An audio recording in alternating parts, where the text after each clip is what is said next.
தாம்பரத்தின் மெரினா அப்படின்னு நம்ம சிட்லப்பாக்கம் ஏரி கடந்த சில வருஷங்களாக பேசு பொருளாக மாறி இருந்தது. சென்னையில் மட்டும் இல்லாமல், தமிழ்நாட்டில் மட்டும் இல்லாமல், இந்தியாவில் மட்டும் இல்லாமல் ஒரு இன்டர்நேஷ்னல் லெவலில் ஒரு அட்டென்ஷன் கிடச்சிருந்தது.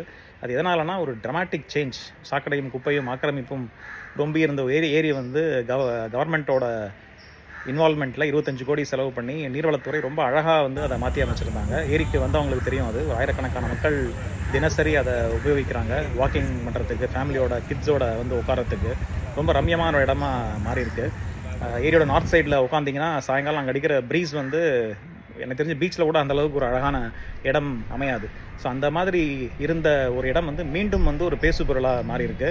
ஆனால் இந்த முறை வந்து நெகட்டிவ் ரீசன்ஸ்க்காக தாம்பரம் கார்பரேஷன் ஏரியை பராமரிக்கிறேன் அப்படின்னு சொல்லி உள்ளே வந்தவங்க அந்த இடத்த வந்து நிர்மூலமாக்க முயற்சி பண்ணிட்டு இருக்காங்க. ஒரு பக்கம் வந்து வாட்டர் டேங்க் கட்டுறேன்னு ஒரு பெரிய பள்ளத்தை எடுத்து வச்சுட்டு இருக்காங்க. இன்னொரு பக்கம் வந்து டிப்ரீஸ் தோன்ற இடத்துல ரோடு ஒர்க் பண்ண டிப்ரீஸு, அதோட தார் ரோடு உடஞ்ச விஷயங்கள், கட்டட உடைவுகள் எல்லாமே வந்து ஏரிக்குள்ளே வந்து டம்ப் பண்ணிட்டு இருக்காங்க.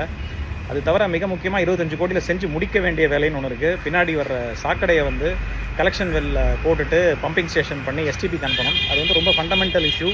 அதை பண்ணாமல் இருக்காங்க. அதை முடிக்கிறதுக்கு முன்னாடி இந்த மாதிரி தேவையில்லாத புது விஷயங்களை வந்து கிரியேட் பண்ணுறாங்க. இது வந்து ஒரு இல்லீகலான விஷயமும் கூட. ஹைகோர்ட் வந்து பல முறை ஆர்டர் பண்ணியாச்சு, வாட்டர் பாடியை வந்து ரீபர்பஸ் இந்த மாதிரி பண்ணக்கூடாது மற்ற விஷயங்களுக்காக அப்படி சொல்லி தான் வந்து இங்கே இருந்த panchayat building, community hall, police station, post office, நிறைய பார்ட்டி ஹால்ஸு, பல கட்டிடங்கள் வந்து அந்த ஒரு காரணத்துக்காக தான் வந்து இடிக்கப்பட்டது. அதில் கடந்த ஒரு 5 வருஷத்தில் வந்து இங்கே இருக்கிறவங்களுக்கு தெரியும். அது அப்படி இருக்கும்போது திருப்பி இந்த லீகாலிட்டிஸை மீறி இங்கே தான் கட்டுவேன்றது வந்து ஒரு தவறான ஒரு முன்னுதாரணமாக போயிடும்.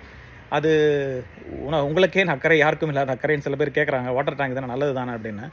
நல்லது கெட்டதுன்றது ஒரு பக்கம். வாட்டர் டேங்க் வந்து ரொம்ப அவசியமாக ஒரு ஃபண்டமெண்டல் இன்ஃப்ராஸ்ட்ரக்சர். ஆனால் அது எங்கே கட்டணுன்றதுக்கு ஒரு லீகாலிட்டி இருக்குது. ஏரிக்குள்ளே வந்து அந்த மாதிரி விஷயங்கள் வரக்கூடாது.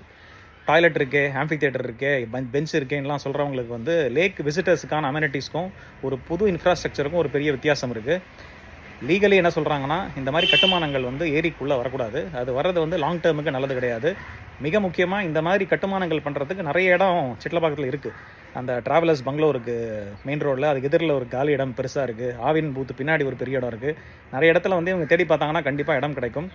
லேக்குன்றது வந்து ஒரு ஈஸி டார்கெட்டாக போயிடுச்சு எல்லா இடத்துலையும். இந்த ஏரி மட்டும் இல்லை, எல்லா ஏரியா எடுத்து பார்த்தீங்கன்னாலும் ஒரு ஈஸி டார்கெட் ஆகிடுச்சு. யார் வந்தாலும் என்ன வேணால் பண்ணிக்கலாம், ரீபர்பஸ் பண்ணிக்கலாம் அப்படின்றது வந்து ஒரு தவறான முன்னுதாரணம் பல இடத்துல இருக்குது. சிட்லப்பாக்கம் ஏரியில் அந்த மாதிரி வரக்கூடாது. புதிய என்க்ரோச்மெண்ட்ஸ் வர அனுமதிக்கக்கூடாது. நம்ம எல்லாருமே தொடர்ந்து அதற்கு குரல் கொடுப்போம். நன்றி.